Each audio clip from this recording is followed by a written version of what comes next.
Et Sphèse, aujourd'hui, pour cette exploration, j'aimerais qu'on aille observer la Rome antique. Quelles sont les premières informations qui vous parviennent?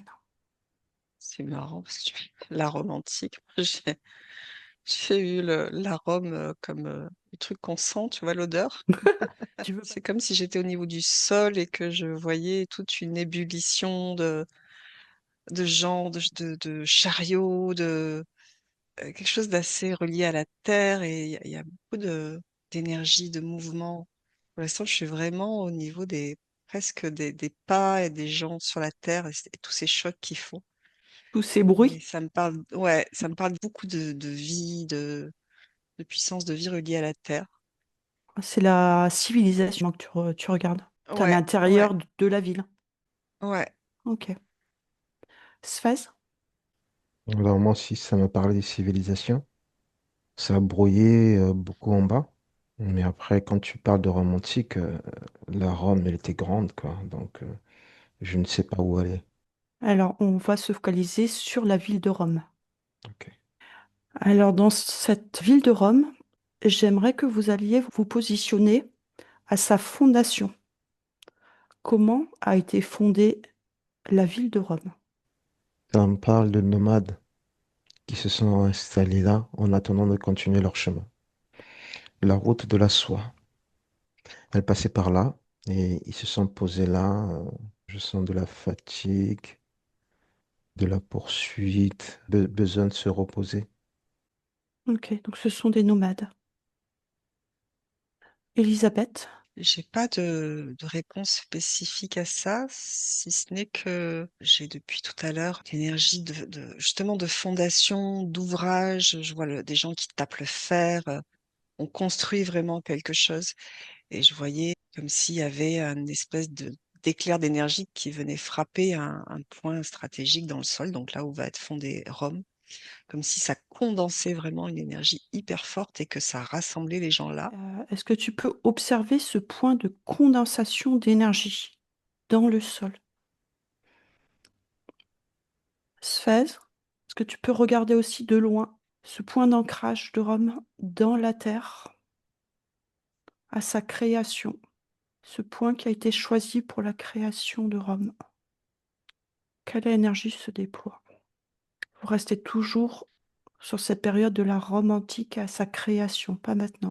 Moi, ça me parle de nécessité, c'est le mot qui m'est venu, de nécessité de rassembler. Ça rassemble aussi des ethnies. Et effectivement, je vois des routes autour de Rome avec des gens qui passent, des chemins, et c'est comme si ça les attirait vers là. Et ils se réunissent là. Et quand ils sont là, il y a quelque chose qui les rassemble dans une œuvre commune. Et il y a donc cette espèce de nécessité de rassembler de la diversité, comme pour une expérience d'œuvre commune. Et du coup, ça condense énormément d'énergie à cet endroit-là. Tu la sens plus masculine ou féminine, cette énergie? Alors, je vois les deux, je vois hommes et femmes, mais il y a quand même cette énergie de construction qui est extrêmement forte, du coup plus masculine, hein. C'est joyeux, voilà, on a du cœur à l'ouvrage, on bâtit quelque chose ensemble, il y a quelque chose de l'ordre d'un départ. D'autres choses. Mm. Ok. Œuvre commune, vraiment. Sphèse? Alors, ce que je dis, c'est juste symbolique, hein. Il y a un vieux qui décide, nous allons arrêter de marcher, nous allons nous arrêter là, nous allons nous installer là. Mm. Quand tu parles du point énergétique, c'est comme si ce vieux, il a trouvé ce point, il s'est dit, non, écoutez, nous allons arrêter de marcher. Les enfants, les femmes sont fatigués, les vieillards sont fatigués, nous allons nous installer là. La ville de Rome est déjà quelque part en début de création et t'as les populations qui arrivent, c'est ça? Extérieures. Ah non, il n'y a pas de ville. T'as pas encore les villes, Non, pour moi, j'ai pas de ville. Moi, juste des nomades. J'ai aucune ville. C'est un point, comme tu as dit, le point central, le point énergétique. Et d'accord? ce vieux, il a vu ce point. euh, il a dit qu'on s'arrête là. J'ai pas de ville. Maintenant, si tu te places à la création de la ville de Rome par les Romains, est-ce que tu sens la même énergie? Non, parce qu'au début, c'était un point spécifique, un lieu spécifique. Je vois que d'acupuncture de la terre, on va le dire comme ça en fait, hein. Mm. c'est ça, oui. Et après, ça s'agrandit autour de ce point. Ça n'a rien à voir avec Rome, ça n'a rien à voir avec l'Église, ça n'a rien à voir avec tout ce que l'on connaît aujourd'hui. Elisabeth? Ouais, moi j'ai deux choses aussi. Il y a cet endroit énergétique qui rassemble les gens avec une notion de ressources aussi. Il y a une espèce d'opulence, d'abondance aussi qui fait que vivre là, c'est facile aussi, parce que les conditions sont vraiment propices. Et donc il y a tous ces gens qui se rassemblent, qui sont là, et les Romains, c'est comme s'ils arrivaient après, qu'ils utilisaient cette énergie. Parce que je les vois arriver par des routes qui construisent là, avec des pierres là.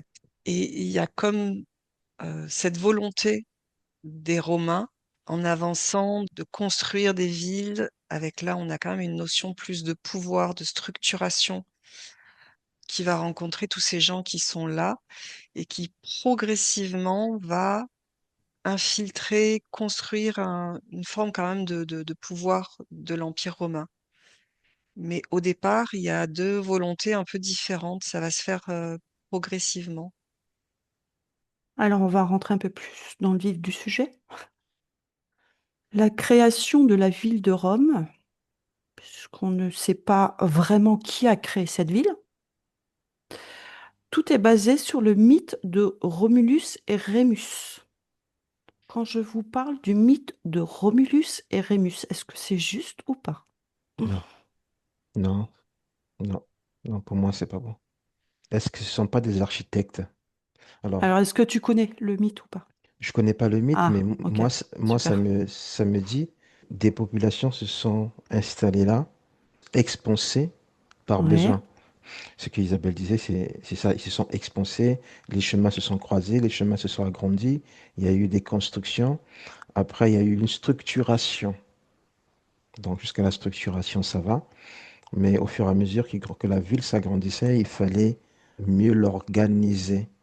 Mais je ne vois pas Romulus et je ne sais pas qui tu parles. Romulus et Rémus, ce sont deux jumeaux qui ont été élevés par une louve. C'est ce mythe. Il est vraiment spécial en fait, hein. Sur la création de la ville de Rome, il n'y a eu que de l'énergie négative au départ sur sa création, comme c'est expliqué dans ce mythe. C'est-à-dire que Romulus et Rémus, ce sont des jumeaux, ont été élevés par une louve. Donc ça, c'est la statuette qu'on peut voir un peu partout. La louve, c'est une loupa aussi, et qui veut dire prostituée. Ce sont des mythes, hein, après, il faut les comprendre. Et ils sont nés du viol de leur mère par le dieu de la guerre, Mars. Et leur mère était en plus une vestale, une prêtresse du gardien du feu. Il y a énormément de symboliques inversées. Et Romulus et Rémus se battaient pour la création d'une ville dans ce secteur-là. Et Romulus a tué son frère pour pouvoir poser la ville de Rome. Ce sont des mythes, ce sont des légendes, mais il y a une symbolique forte, c'est que c'est les dieux qui vont décider quel des deux frères va pouvoir créer sa ville. Et en fait, ce sont des vautours qui, en fonction de leur nombre, lequel va pouvoir créer cette ville de Rome. Qu'est-ce que vous pouvez me dire de ce mythe de Romulus et Rémus? Quand tu parles de ça, ça fait partie. Alors, le folklore n'est pas le bon mot, mais en tout cas, c'est comme si c'était un mythe qui était créé une fois que les Romains s'accaparent l'énergie de cette ville, une fois qu'ils sont déjà installés et qu'il y a une mainmise du pouvoir de l'Empire romain sur cet Sur endroit, sur ce lieu Mhm. énergétique, et que, je sais pas qui, mais en tout cas, au niveau poétique, on va mettre cette légende, mais cette légende reflète effectivement ce que tu as dit, c'est-à-dire on s'accapare quelque chose, donc il y a une notion de, on prend le pouvoir sur des gens qui sont là, en structurant, mais de façon quelque part non légitime. Donc la notion de viol aussi peut être là, hein. Il y a une énergie effectivement qui est sombre en s'affiliant presque à des forces qui sont pas lumineuses du tout pour Mhm. prendre le pouvoir. Voilà, Sphèse? pour résumer. Mhm. Alors, ce que tu viens de dire, pour moi, c'est vide. C'est complètement vide. Ça va peut-être décevoir beaucoup de gens, je suis désolé. Mais c'est vraiment une légende construite pour, Donner une assise. Mm. en fait, c'est pour matrixer les nouvelles générations. Je sens de domination, pouvoir dominer la ville et l'asservir la ville, mais en interne. En interne. Pour Donc, légitimer quelque chose qui n'est pas légitime à la base. c'est ça. Il fallait de faire des mythes. C'était pour les nouvelles générations qui grandissaient. Il fallait qu'ils grandissent avec. Une histoire à raconter. Ouais, pour que ce soit à la gloire du roi qui sera là. Je sais pas si c'est du roi ou de l'empereur, je n'en sais rien. C'était de la royauté à cette époque, hein, ça démarrait comme ça. Il fallait inventer une histoire à la gloire du roi.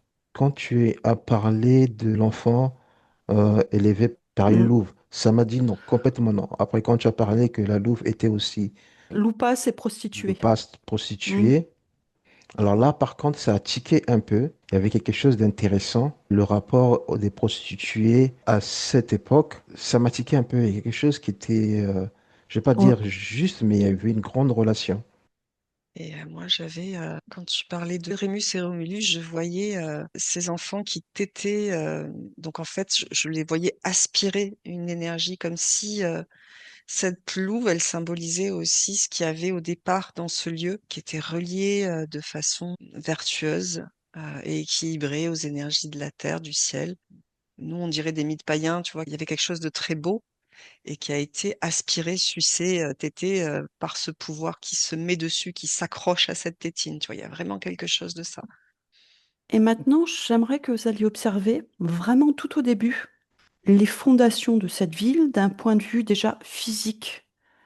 Vraiment tout au début. Est-ce que vous voyez des hommes, des femmes? Comment cette civilisation a commencé à se créer? Oui, vas-y, Svaz. Alors, ce point est un rapport avec le point qui n'est pas la Rome d'aujourd'hui. Est-ce que tu peux rester sur la Rome antique pour l'instant? C'est antique qui est en train de m'embêter. Parce que Pourquoi? quand Vas-y. tu me parles de antique, pour moi, elle est déjà complètement développée. Tu Ensuite, passes tu me sur la dis, Rome antique, sur la période de la royauté de moins 753 à moins 509 avant Jésus-Christ. Est-ce que ça va mieux comme ça? ah, ok, je pose cette base, c'est mieux. Donc là, je te parle de la Rome antique, mais des Romains. Oui, c'est mieux. J'essaie de construire par rapport à ce que l'histoire nous raconte.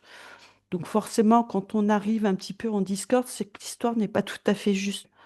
Donc, ce qui veut bien dire que Rome existait déjà avant, mais sous une autre Une autre population, forme et population. civilisation. C'est ça? Oui, Alors que toute l'histoire nous dit qu'en fait, Rome a été créée à partir de la royauté des Romains en moins 753 avant Jésus-Christ. Et là, il y a déjà une erreur alors. c'est pas erreur, c'est tromperie. Elisabeth, Bah, moi, quand tu donnes ces dates, ouais, ça me renvoie à des scènes effectivement où des gens arrivent à cet endroit-là et se structurent de façon organique. Effectivement, je vois pas de royauté, de chef, on s'installe là, on collabore ensemble, on fait du commerce ensemble. C'est très organique. Et euh, puis, il y a l'identité romaine qui arrive au fur et à mesure, comme j'avais vu tout à l'heure, qui arrive par des routes. Ils se posent là avec un regard de, bah oui, il y a quelque chose à faire ici. Et on les calcule pas trop, quoi. Les gens continuent à faire leur vie, mais il va y avoir un pouvoir romain qui va se structurer petit à petit et à des moments de façon sournoise, c'est-à-dire qu'il y a vraiment une volonté très vite d'asseoir une forme de pouvoir sur tout ça. Et même si au départ on s'en méfie pas et qu'on voilà, on continue à faire sa vie de façon naturelle, on vit ensemble, on construit ensemble. Je les vois progressivement, stratégiquement, placer des pions, des choses jusqu'à ce qu'à un moment, ça devienne, au fur et à mesure des siècles, quelque chose de beaucoup plus fixe, dur, avec un pouvoir qui fait que ça y est, c'est structuré en empire romain et tout le monde est assujetti à ça. c'est intéressant ce que tu dis parce qu'ils ne savent pas d'où viennent cette population romaine. Quelle est son origine? Après, je veux revenir sur ce qu'a dit Elisabeth. C'est comme si le mal est venu de l'extérieur. Tu as une migration normale et naturelle. Mais quelque part aussi, j'ai vu de mon côté à moi, donc c'est l'Europe de l'Est, je sais pas si c'est oui, c'est l'Europe de l'Est, une population qui sont venues pour prédater. Alors, si tu tires le fil, est-ce que tu as une origine plus précise? Elisabeth, est-ce que tu peux regarder aussi? J'ai pas d'origine pour l'instant, mais effectivement, en fait, il y a une différence à faire entre le mot romain, qui finalement désigne cet agglomérat de personnes d'histoire qui, à un moment donné, on va dire, c'est l'Empire romain, et ce pouvoir qui se Rome, crée à un moment à Rome. qui est le point de départ de la création de la culture romaine. Ouais. Et donc, il y a une différence à faire. Donc, je vais essayer de laisser venir par rapport à une origine. Bien une volonté extérieure qui est venue. Alors, je le prends avec des pincettes, hein. L'ancienne grande Turquie, l'Iran et une partie, je dirais, de la Russie. Une partie de la Russie qui est venue.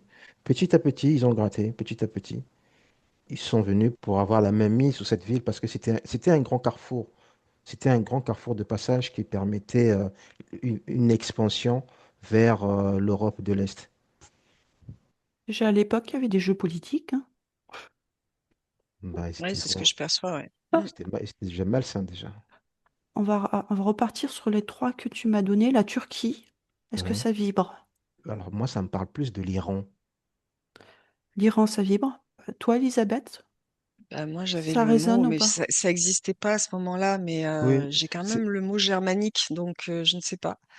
Mais ce que je vois, c'est que ça a attiré, ce point de rayonnement a attiré vraiment des pouvoirs en place qui venaient d'autres contrées et qui a pu même avoir des luttes de pouvoir pour s'approprier ce truc. C'est-à-dire même avant qu'ils arrivent là-dedans et qu'ils installent leur pouvoir, ça attire même plusieurs empereurs, plusieurs figures fortes hum, de ces époques-là et qui vont même se foutre sur la gueule pour s'installer là. C'est comme si c'était pas une personne. Tu vois, dans ce que disait Espèce, en fait, ouais, il y a un gros jeu politique et stratégique Eh ben, si je m'attendais à ça, là, ça devient complexe, hein. à Ok. vérifier, hein, mais c'est ce que j'ai pour l'instant. Mais j'ai quand même une figure centrale. C'est lesquels qui ont réussi à tirer leur épingle du jeu dans tout ça? Alors, j'ai pas de nom, mais je vois l'énergie d'un homme qui est dans, un, dans un pouvoir sur l'autre juste énorme. Je vois quelqu'un sur un trône de pierre avec des gros muscles là. Guerrier? Ouais, hyper guerrier, qui se pose aucune question. C'est quelqu'un qui a une énergie extrêmement sombre, hein, et qui est Mhm. prêt à tout. Après, d'où il vient, encore une fois, dans Comme mon folklore, ça population, ferait un peu viking, germanique, tu vois, quelque chose de cet ordre-là. mais plus haut Mais encore. ouais, ouais, peut-être même plus haut, ouais, effectivement. Mais j'ai alors, pas de nom. C'est peut-être la Russie, une partie de la Russie, mais plus en limite de la Germanie. Il y a un truc là. Parce que tout a été modifié, hein, donc on n'a plus de repères. C'est Là, ça. ça vibre. En fait, ils sont situés là, entre la limite de la Russie, Germanie. Il y avait quelque chose à cet emplacement-là, une peuplade très guerrière. Ouais. alors moi, le mot que je vais employer, c'est pas tellement ça, mais ça me rapproche de ça. J'ai les Qataris, toute cette partie, les Qataris ont réussi à envahir cette partie.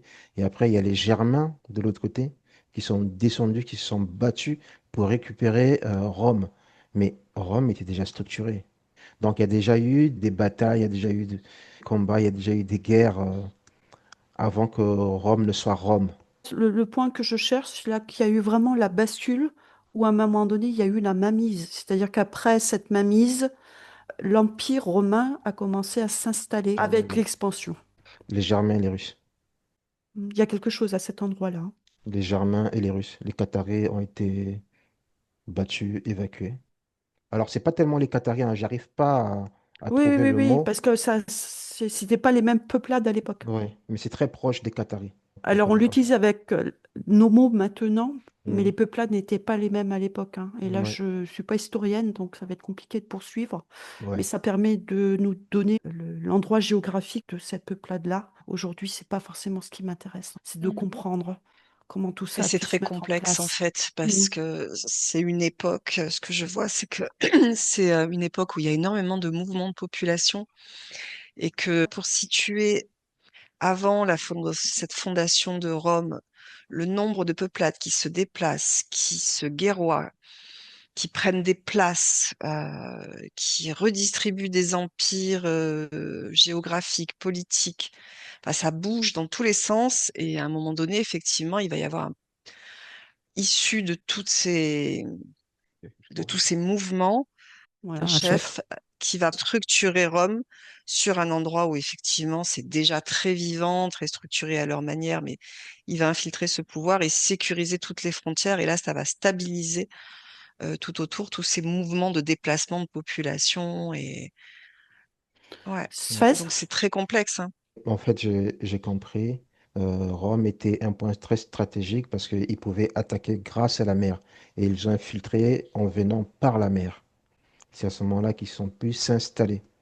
Et ils ont ouvert un couloir jusqu'à l'actuelle Turquie, hein, et fameux Iran, ou ce qu'on appelle l'Iran aujourd'hui. Et c'est grâce à ça qu'ils ont pu dominer parce que Rome était placé au meilleur endroit pour échange commercial et pour prévenir des attaques, pour prévenir des futures invasions vers le nord de l'Europe. D'accord. Ils avaient tout, hein.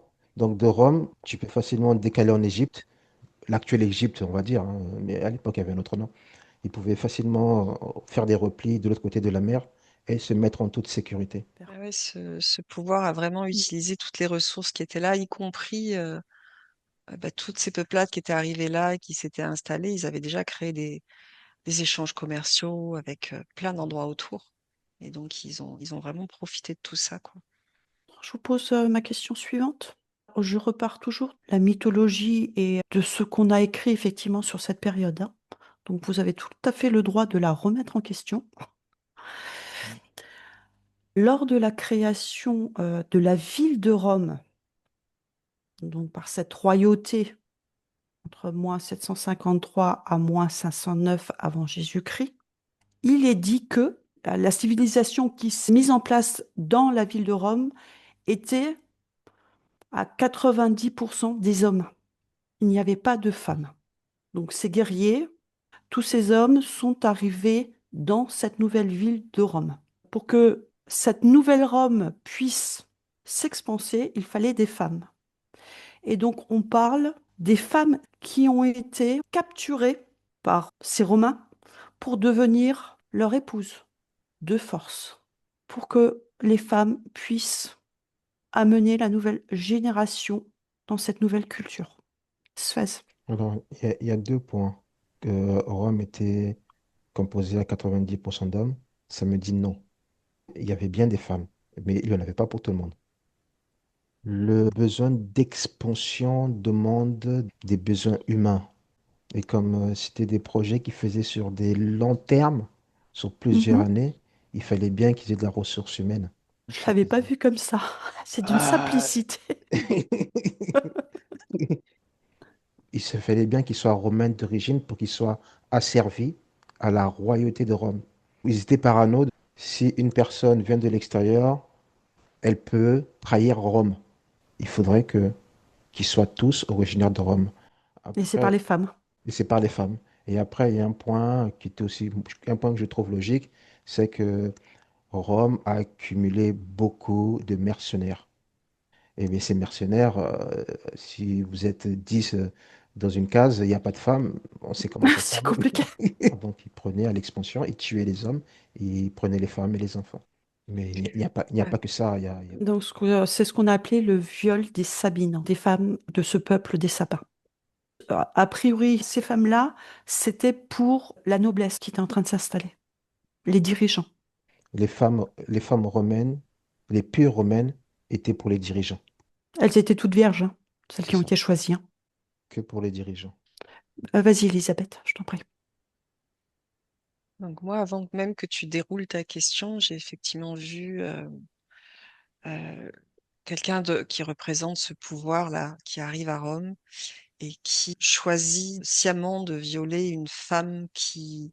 Alors, il y avait des femmes, effectivement, de toutes ces peuplades qui se sont installées là et qui vivaient à cet endroit-là.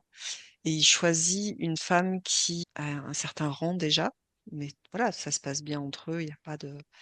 Et pour la violer et mettre son enfant sur le trône, pour que cet enfant, justement, des deux populations, et il ne puisse pas remettre en question le pouvoir, c'est papa, Le patriarcat qui se met en place. ouais, qui se met en Mm. place.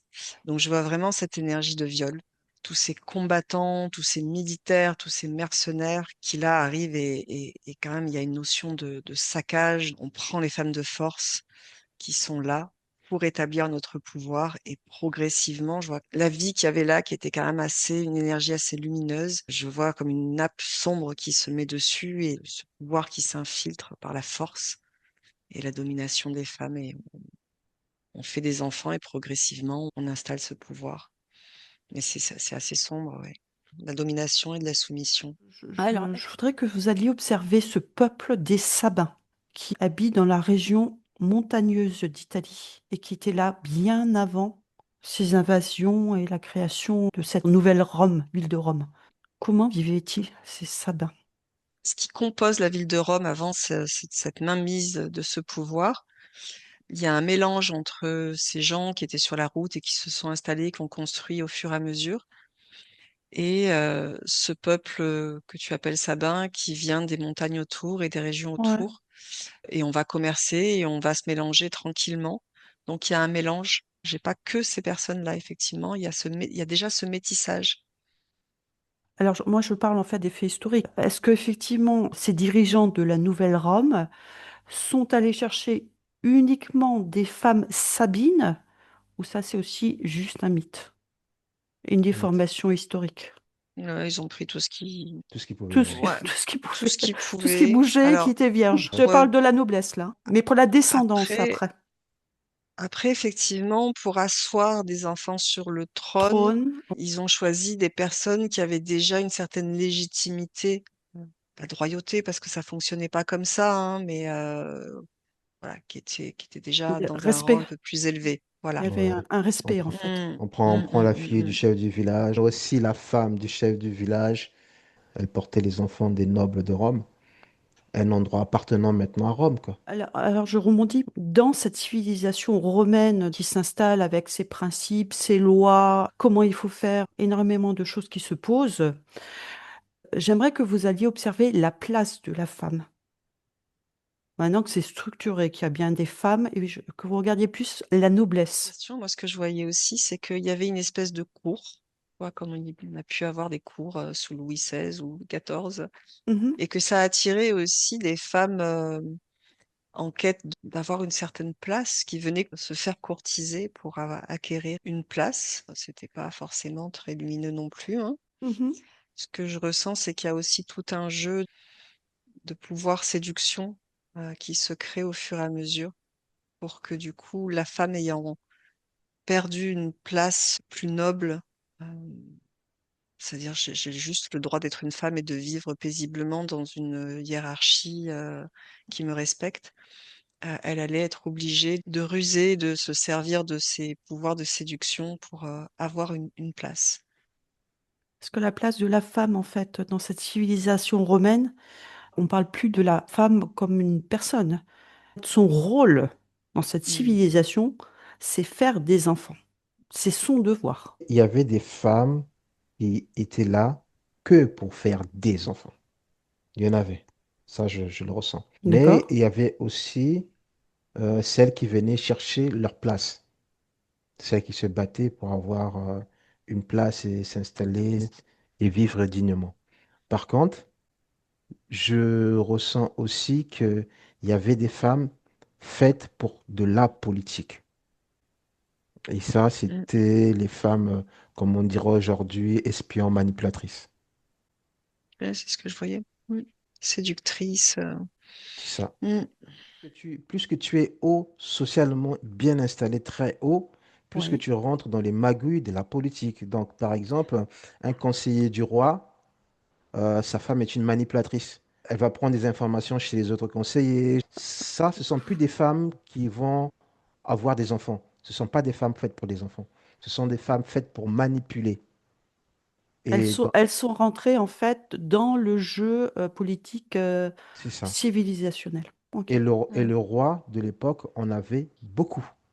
Oui, il y Oui, avait l'officiel et c'était tout à fait accepté à l'époque. On disait même qu'un homme romain devait avoir une vie sexuelle très très intense pour qu'il soit respecté. Donc il y avait l'officiel et il y avait mais tout le plutôt, reste à côté. moi je dirais plutôt très très intense pour être manipulé. C'est plutôt ça que je... Tu le vois dans l'autre sens en fait. Bah oui, je vois la même avec un autre conseiller qui prend les informations, avec un autre conseiller qui prend les informations et qui remonte l'information à la femme du roi. C'est toute la déformation en fait du système à un moment donné qui se prend les pieds dans le tapis et la manipulation se met en place sur un système qui commence à Bah oui, dévier en fait. bah oui, c'est... Ouais, il y a une décadence progressive, hein, ce que je vois. Mhm. Il y a un système presque de caste, hein, c'est-à-dire que c'est bien délimité, effectivement, la noblesse et ceux qui ont un peu d'argent, et puis le bas peuple, où là, la femme, bah, elle fait ce qu'elle peut, et tout le monde fait ce qu'il peut, femme, enfant. Mm. Jusqu'aux Il y a des gens esclaves qui qui ne vivent sont pas vraiment dans romains. de, Mhm. ouais, Oui, des gens qui vivent vraiment dans des conditions de pauvreté, voilà. Parce que c'est vrai que quand on pense à l'Empire romain, on voit le raffinement, les villages, ce que je vois aussi là. Mais on est dans cette caste de noblesse et oui, beaucoup de fausseté, hein. Ils sont, comme on dit aujourd'hui, ils sont hors sol. Ben, ils sont hors sol. C'est-à-dire qu'ils sont déconnectés de la vie réelle et de ceux qui vivent à côté d'eux, un peu comme des gueux. Ça va devenir de plus en plus décadent. C'est des bruits de couloir. Alors ces femmes, effectivement, vont aussi créer une forme de raffinement, hein, dans cette société. Mhm. Mais c'est basé sur L'apparence, la quelque chose de beauté. très faux. Mhm. Ouais, Mhm. apparence, beauté, amour, gloire et beauté. Là, je sais plus ce que c'était ce C'est film. ça. Donc ça. Là, tu vois la décadence. Mhm. Oui, je vois meurtre oui, entre, mais enfin, c'est comme ça qu'ils je, se sont fait attraper, hein. C'est comme ça mm, qu'ils ont perdu le pouvoir, hein, de toute façon. mm, Je voudrais pas faire de parallèle avec ce qui se passe actuellement en politique. On est passé de la royauté à la République. On a essayé de donner plus de privilèges au peuple. Et on est passé après à l'Empire. Et l'Empire, c'est la colonisation et le développement au-delà de l'Europe, l'Afrique, etc. Une convoitise de super pouvoir, de mm. richesse et de diriger le monde. Dans l'évolution de cette civilisation, ça me montre vraiment que comme l'énergie de base, l'information de base, s'est fait de façon dysfonctionnelle avec un pouvoir pas légitime, pas juste, ça ne pouvait qu'aller vers cette décadence. Parce que à la Mm. base, on n'a pas eu de restauration d'une énergie équilibrée Il n'y a et pas eu lumineuse. d'ancrage. Il n'y Il a n'y pas a eu pas eu un d'ancrage. ancrage légitime, ouais, Ouais. et vertueux quelque part. Si vous regardez ce premier ancrage que vous avez vu avant que cette nouvelle Rome se mette en place, et l'ancrage pendant cette période décadente. Qu'est-ce que vous pouvez observer? Pour moi, c'est Euh, comme s'ils ont déplacé, c'est plus au même endroit? c'est plus au même endroit. Pour moi, ils ont déplacé le point d'ancrage. C'est comme si, Énergétiquement, c'est ouais, plus la même reliance, en c'est fait. plus la même reliance. Ils ont laissé ce point énergétique aux pauvres Mm. et les riches se sont installés dans un autre coin. Ils ont fait leur ancrage, Ok. leur mauvais ancrage. Ils l'ont laissé aux pauvres, mais en continuant à avoir du pouvoir sur eux quand même, hein. Oui. En les enclavant quelque part. Mais oui, je suis d'accord. C'est super intéressant ce que vous êtes en train de développer là, parce que c'est quand même la base de toute notre civilisation actuelle, hein. Ouais, j'ai Euh, vraiment la phrase qui est venue, on prend les mêmes et on on recommence. recommence. C'est des cycles infernaux, là, on va dire. Donc, on va pouvoir aller un peu plus loin. Je voudrais que vous regardiez la Vesta. Donc, c'était la déesse qui était à Rome. C'était la déesse protectrice du foyer domestique, des familles, des villes, des colonies, de la sérénité religieuse et du feu. Tu en dis beaucoup, hein, tu sais. Désolée, elle est le symbole de la pureté. Hmm. Ah, vas-y. Alors, avant que tu poses cette question et que tu as demandé de revenir au point d'ancrage, moi j'ai eu tout de suite, tu vois, ce premier point de rassemblement, là, ce point énergétique au niveau de la Terre qui était abondant avec vraiment des énergies très lumineuses où on se Ouais. rassemble et on construit quelque chose ensemble. J'avais l'énergie féminine, mais belle, une très belle Mhm. énergie féminine dans, en même temps, sa verticalité, sa puissance, mais sa puissance d'amour, de douceur, de poésie, c'était vraiment très, très beau et cette énergie était en place. Et dans ce qui a été dévié avec la construction de ce pouvoir romain, patriarcal, c'est ce pouvoir masculin qui va déstructurer le féminin, qui va le broyer quelque part, le mettre à son service. Mais ça me parle que l'énergie des Vestas, comme tu les appelles, il vient de ce point d'ancrage vertueux du départ. Et là, il Mhm. était en place. Et c'était très beau ce qui se passait. Et c'est comme si, au fur et à mesure de la construction de cet empire romain, on allait se servir. Il y a des poches qui sont restées, des poches de cet ancien savoir-être, savoir-faire féminin, spirituel, vraiment, et aussi dans un pouvoir vertueux, un pouvoir spirituel vertueux, parce que ça me parle que la place des femmes était tout autre dans cette société de base.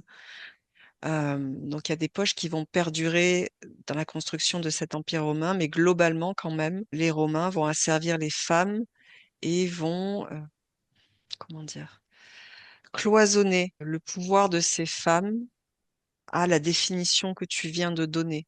Alors je le vois comme si entre elles, elles pouvaient continuer à entretenir l'énergie là de ce qu'elles étaient à la base et leur relation spirituelle à la vie, mais la façon dont on leur demande après de la structurer avec tu es une vestale, tu dois faire ça pendant tant d'années, etc., etc. Là, c'est dévié, c'est C'est quand même très le pouvoir matériel, des hein. hommes. Ouais, c'est le pouvoir des hommes qui les domine. Et encore une fois, je vois ce truc qui quand même continue de façon secrète à pouvoir se transmettre. Et c'est marrant, je le vois se transmettre. Là, j'ai eu l'énergie de l'an zéro, toute l'énergie de Marie, Marie-Madeleine, Jésus. Il y a quelque chose qui se transmet à ce moment-là aussi, qui va perdurer à cet endroit-là. Je sais pas comment, mais ça m'a montré ça. Suez? Alors, je vais te le résumer en 4 mots. Vas-y. Manipulation, soumission, croyance et domination. La place de la femme. À la place de la femme. La nouvelle place de la femme. Ouais, ouais. Il fallait le faire pour pouvoir dominer les hommes, dominer les mercenaires, dominer tout ce qui vienne pour la construction de la grande Rome. Qui va suivre après. Ouais, donc il fallait les dominer, mais pour les dominer, c'est comme si on leur disait, voilà, c'est pas grave, vous allez mourir pour la Rome antique, mais la Vesta va vous accueillir avec 90 de ses copines, quoi. Fallait une croyance. Alors, est-ce que vous pourriez aller observer les prêtresses, hein? C'est des prêtresses. C'est-à-dire que Mhm. toute la journée, elles ne faisaient que ça, de vénérer cette déesse Vesta. Et en fait, elles étaient la gardienne du feu, mais le feu physique. C'est-à-dire qu'il y avait un feu à Rome, on le voit souvent dans les films, donc, si vous Mhm. regardez les films anciens, ce feu devait être resté allumé tout le temps. Et ce Attends. sont les prêtresses qui gardaient ce feu de Rome allumé. Est-ce que c'est le Ouais. même feu qu'on parle, nous? Non, c'est symbolique, symbolique. Rome comptait déjà des millions d'habitants. Il fallait bien les occuper. La domination, la manipulation par la croyance. Il n'y a Est-ce qu'il y a un rien. détournement là, Oui, d'énergie ou pas? oui, il y a un gros détournement d'énergie. Il y a un gros, même une alimentation. Le feu sexuel aussi, Bah, c'était quelque plus que chose ça. de cet ordre-là. C'est pas le même. J'ai aucune émotion, je Ah oui, n'ai c'est ça. aucune sensation. Il y a un vide total dans. Il y a un vide total. Elles répondent à ce qu'on leur demande De le d'être et de faire. faire. Et alors, certaines en s'y perdant complètement et en s'identifiant complètement à ça, et finalement en oubliant vraiment qui elles étaient, enfin leur force Féminine. sacrée Mm. de base. Et il y en a d'autres qui jouent un double jeu, c'est-à-dire que tiens, je te sers, parce qu'il n'y a pas le choix, je te sers ce que tu veux, mais derrière, entre elles, je revois cette forme de, on est entre nous et là on cultive le vrai feu féminin divin et tu vois, presque cette manière de faire secrète qui va se transmettre et qui vient de loin et qui va perdurer après la décadence même de l'Empire romain. Et ça, je voyais, moi, je connais pas trop cette histoire, mais j'ai le mot de la voix des Madeleines. Enfin, il y a quelque chose de cet ordre-là. Il y a des initiations qui se transmettent entre elles et qui viennent de loin de ce point d'ancrage.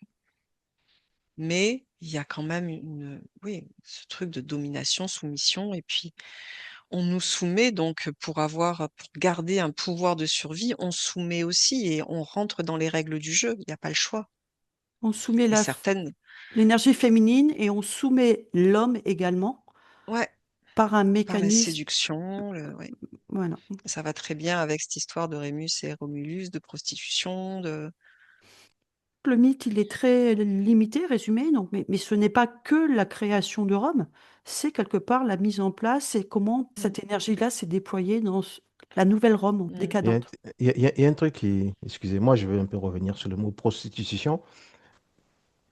C'est comme si, à l'époque, prostitution de la Rome antique, c'était quelque chose de bien. Mm. C'est ce que ça me... Excusez-moi de dire ça. Mais c'est comme si c'était Piéger un du pouvoir. poste... Ouais, c'était un poste assez noble pour les femmes, quoi. Bah, C'était... entre guillemets, si tu t'as coquiné avec un noble quelque part, c'était un honneur pour toi de donner ton corps. Ah, Ça va jusque-là ou pas? oui, il y a ça, il y avait quelque chose de noble. C'est comme si... Mhm. euh, je sais pas comment t'expliquer ça. Alors, la prostitution, c'est pas bon. Je le dis, et je répète, c'est pas bon, c'est quelque chose qu'il faut pas faire. Mais pour elle, à cette époque, Oui, c'était ouais. un boulot de noble. C'est comme ça que je le ressens. C'était un boulot de noble. Alors, un boulot pour les nobles? Pour les nobles. Voilà. Pour les nobles. Bah, au moins, là, elles ont une place. Enfin, Oui, ouais, il y a une elles existent à fierté. une certaine place. Si, si, il y a une Parce que fierté sinon, à elles le n'ont rien. faire. Donc, Bah, ça permet de ouais. toucher ce monde-là qu'elle ne pourrait pas toucher autrement. Tu Il y vois, a ce qu'on ça. a vu, la séparation des différentes castes, etc. Oui. Elles ont une forme de légitimité en ayant perdu leur essence intrinsèque, tu vois, dans tout ce qui s'est passé. Là, elles ont une forme de légitimité déviée. Ouais. Mm. Alors maintenant, j'aimerais que vous remettiez à blanc et que vous puissiez observer si à la fin de l'Empire romain d'Occident, ils estiment ça environ à 476 après Jésus-Christ, parce que ça s'arrêtait du jour au lendemain, où sont partis, que sont devenus ces lignées d'hommes et de femmes, ces lignées plus sombres, hein. Ils ont été tués, se sont déplacés. Qu'est-ce qui s'est passé? Ouais. Moi, je vois qu'ils se sont fondus dans la masse quelque part. C'est-à-dire, comme il n'y avait plus un pouvoir, c'était tellement décadent et tellement déstructuré par la suite que n'ayant plus un pilier de pouvoir, bah, toutes ces personnes se diluent. Il y a d'autres familles qui se refondent avec d'autres enfants, Naturellement. d'autres mouvements de population encore Mm. qui viennent là, qui se mélangent. C'est comme s'il y avait une autre énergie qui arrivait. On crée d'autres familles, on se mélange, ça donne d'autres lignées. Est-ce qu'une partie de cette nouvelle Rome en décadence a souhaité conserver ces lignées un peu plus sombres entre eux? Oui, vas-y, Sfaz. Alors moi, j'ai que beaucoup de nobles ont réussi à fuir et se cacher grâce à l'Église. Donc l'Église doit en savoir beaucoup sur les lignées. Mm. Alors ça me fait comprendre que la royauté était au-dessus de l'Église. La royauté est tombée, elle est passée en dessous de l'Église. Et c'est comme s'il y avait un pacte qui était signé entre l'Église et cette royauté. Vous voulez continuer à vivre librement et dignement, soumettez-vous maintenant à l'Église. C'est surtout l'Église qui les a protégés, en les envoyant de gauche et de droite, Un comme peu partout. ambassadeurs, comme évêques, comme représentants du pape. Fait rebondir, parce que la colonisation est quand même passée par l'Église, hein, à Oui. la fin. Est-ce que effectivement, c'était pas à ce moment-là qu'ils les ont envoyés un petit peu dans tous les pays? Ah, si, si, si, si, si, il y en a beaucoup. Il y en a Ouais. beaucoup. Quelque chose de très Elisabeth? déguisé.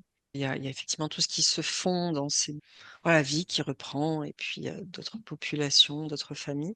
Ce que je vois qui perdure vraiment, au-delà des personnes, c'est l'énergie de base. Tu vois, quand on voyait cet homme, ce guerrier avec cette énergie implacable de pouvoir, de mainmise, c'est noir, hein, Mm, voilà, de guerre. mhm. C'est comme si cette énergie de pouvoir absolu de volonté de pouvoir absolu sur l'autre perdurer. Quand le pouvoir s'effondre à Rome, je les vois se terrer presque, tu vois, comme dans presque pas des catacombes, mais dans des salles secrètes. Et effectivement, il y a ce lien avec l'Église où les deux énergies de l'Église et de ces personnes vont se mélanger Mais du coup, cette énergie sombre va perdurer au-delà de l'Église, de certaines sociétés de pouvoir comme ça qui vont coloniser. Ça me dit phagocyté. D'autres continents, et c'est ce Mhm. qu'on disait depuis le départ, et rebelote, le cycle peut redémarrer ailleurs. Ouais. Oui, C'est ça. C'est comme si je les voyais même passer, tu vois, de façon, c'est très souterrain, quoi. On ne dit Mm. pas les choses. Hop, je vois, ils arrivent à un endroit et l'énergie de pouvoir va renaître de ses cendres quelque part et infiltrer. Et là, je vois vraiment des choses, tu vois, comme des fils, comme ça, des filaments noirs qui vont infiltrer certains endroits et faire renaître des sociétés de pouvoir. C'est que c'est plus souterrain, c'est plus pernicieux. On le dit Mhm. pas. Effectivement, par exemple, c'est une démocratie. Ceux qui tirent les fils, tu les verras jamais, mais pourtant ils ont le pouvoir. Ça va beaucoup plus loin, plus tard, dans d'autres civilisations, tu vois, cette Oui, infiltration, encore une fois, au niveau énergétique. Je le vois sur d'autres C'est continents, dans des guerres, dans des... quand tu vois comment ils ont colonisé. Alors, ce sera intéressant parce qu'il y avait même un roi romain qui venait de chez toi. J'ai découvert oui, oui, effectivement. le Ouais, c'est des déploiement. ramifications, sociétés secrètes, pouvoir, jusqu'à aujourd'hui. Et ça se tient sur tous les continents. Mm. C'est pas séparé. Et il y a une solidarité entre eux, hein, qui est très forte, une appartenance, une solidarité. C'est Burke. Euh, Tu ne vas pas loin, tout est là. Tout est au centre de cet endroit-là. En Tout est au en centre de fait, cet endroit. c'est là que Tout. tu te rends compte. Alors là, on parle de Rome, hein, mais c'est comme si c'était cyclique et que dans d'autres régions, ben, ce même phagocytage s'est produit de la même façon, en fait. Mm. Je commence à rentrer d'une façon un petit peu, vous l'avez décrit, hein, Mm. c'est pour ça que c'est très simple à comprendre, hein. Je rentre, je m'infiltre. Une fois que je me suis bien infiltrée et que j'ai mis tous mes pions, hop, je Tu prends laisses la main. sortir. Et une fois que j'ai pris la main, j'assouvis les femmes. Tout le cycle, il est Ouais. fait. Par contre, à un moment donné, il y a une fin parce que les peuples, ils commencent quand même à en avoir marre et se rendent compte que c'est une supercherie. On en Ça voit s'arrête d'autres. et je recommence ailleurs, la même chose. Je phagocyte, je Ouais, moi, ça nourris. me parle de. Je vois beaucoup de ramifications aux États-Unis et même, tu vois, avec bah, les scandales en ce moment, basés aussi sur le sexe, Epstein et compagnie, il y a des ramifications là. Je vois des choses, sous la Seconde Guerre mondiale, même la première, les nazis, Tout, pyramide du Louvre inversée. Tu vois, ce truc inversé aussi. ouais, Enfin, ouais, et ouais, lui ça se aussi. tient dans une appartenance à quelque chose qui est tellement même À une ancien. mouvance parallèle, en fait. Mm. Ouais, et à une énergie qui les domine, qui est hyper sombre, hein. C'est un truc là, ce qui est dans la terre, c'est un truc, c'est dégueulasse. Et c'est pour ça qu'au départ, tu vois, première Mm. question que tu nous as posée, j'étais au ras du sol et j'arrivais pas à décoller, quoi. J'étais que au ras du sol. Mm. Et c'est comme s'ils ont donné allégeance à cette énergie qui les tient. Et ils peuvent pas s'en échapper quelque part. Donc, ça leur demande, si t'en échappes, tu meurs, presque. T'es annulé. Voilà, t'es annulé du système. C'est pour ça que ça se tient, ils se tiennent les uns les Mhm. autres. Il y a quand même une notion depuis tout à l'heure de perte de pouvoir, c'est-à-dire que en même temps là, ils ont la sensation d'être dans une toute puissance où ils n'ont jamais été tellement c'est fort et tellement la mainmise est partout sur le globe. Bon, j'ai des endroits qui sont moins forts, mais quand même. Et en même temps, ils ont cette croyance de toute puissance qui est dans un certain cadre vrai. Et en même temps, il y a une énergie là où ils sont en train de perdre du pouvoir parce qu'il y a quelque chose qui est en train de naître, où il y a quelque chose de lumineux qui est en train de naître et sans s'en apercevoir, il va y avoir une perte de pouvoir de tout ça. Parce qu'il y a des énergies plus fortes qui sont en train de naître ailleurs. Et donc, ça va redistribuer les cartes. On n'y est Mhm. pas, hein, mais il y a quelque chose de cet ordre-là. Et c'est marrant parce que l'Empire romain, ben, en fait, tu vois ce cycle jusqu'à la fin, hein, la fin de l'Empire romain, sa décadence et puis sa chute complète. Et tu vois qu'on n'en est pas loin. C'est quand même ce qu'on raconte aussi, c'est qu'à un moment donné, on est à la fin d'un cycle où à un moment donné, Ouais, c'était tellement complètement. vicieux, tellement noir, tellement merdique que ça peut plus tenir. Notre civilisation moderne vient de C'est Rome. ça. Ouais. Moi, je viens de me relier volontairement, tu vois, à ces nouvelles énergies, parce que là, ça a commencé à devenir vraiment lourd, qui sont en train de prendre forme. Là où Rome a pris son premier ancrage, où l'énergie féminine était vraiment belle et qui s'est transmise, je t'ai dit, je l'ai vu avec l'histoire après, cet ancrage en France, après, avec bah, tous ceux qui sont venus, après la crucifixion, etc., en France. Il y a une énergie forte hein, de cette prolongation de cette énergie féminine sacrée qui est venue s'installer en France. Mais ce qui est chouette, c'est que tu vois, on parle de cette ramification souterraine négative, et moi j'ai vu aussi toute la ramification souterraine positive qui a été soumise, qui a été dégradée, violée, etc., et qui a perduré et qui est en train de renaître, d'être en résurgence. Et Est-ce que vous avez encore des informations? C'est bien non, parce que vous pour moi avez c'est été bon. très stable. Ça n'a pas bougé de toute la session, hein. Merci beaucoup tous les deux. Voilà, c'était pas forcément des choses très belles, mais de temps en temps, il faut aussi aller voir notre histoire et ce qui est raconté. Pour comprendre, il faut aussi Pour aller comprendre. voir le côté, hein. Et là, c'est vrai que ça prend un autre sens quand tu vas voir comment c'est relié, quelle énergie sous-tend tout ça, ça n'a plus rien à voir. On va prendre un instant pour pouvoir passer sur une belle douche de lumière, un bain, ce que vous voulez. Profitez-en pour vous régénérer sur tous les plans. On revient bien dans notre axe personnel, originel, avec nos 2 points d'ancrage pur de lumière. On reprend bien sa verticalité, on reste sous cette douche.